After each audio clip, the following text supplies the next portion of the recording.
नाही, मला वाटतं आम्ही सातत्यानं विधिमंडळात सांगितलेलं आहे की जात पडताळणीचा विंडो हा कायमपणे सुरू ठेवा.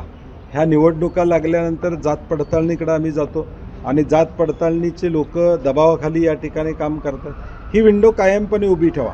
निवडणुकीला उभा राहू दे, शैक्षणिक असू दे किंवा नसू दे, त्याची जात पडताळणी करून द्या. आता ज्याला पाहिजे त्याला करून द्या. म्हणजे ह्या निवडणुकीच्या पार्श्वभूमीवर जे दबावाचं राजकारण अधिकाऱ्यांच्यावर या ठिकाणी येतं आणि दबावातून दाखले या ठिकाणी अपात्र होत आहेत हे दिसून आलेलं आहे.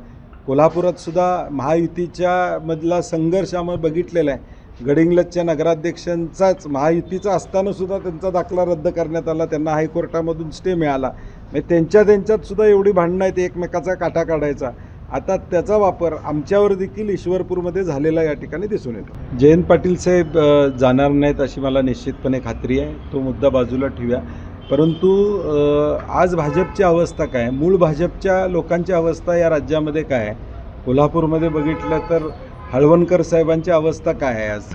आणि म्हणून मूळ भाजपची लोकं आज भाजपमध्ये पदावर नाही आहेत, परंतु बाहेरून काँग्रेस, राष्ट्रवादी, शिवसेना, उद्धवसाहेब या सगळ्यांच्याकडून आलेलीच लोकं आज पुढे आहेत. मंत्रिमंडळाचा हिशोब केला तर तुमच्या लक्षात येईल, मंत्रिमंडळात सुद्धा संख्या कुणाची आहे तर काँग्रेस, राष्ट्रवादी आणि या सगळ्यांकडून आलेल्यांची संख्या तिथं जास्त दिसते. मूळ भाजपवाल्या हा सतरंजा उचलायचं काम करत होता, तो अजून देखील सतरंजाच उचलतो.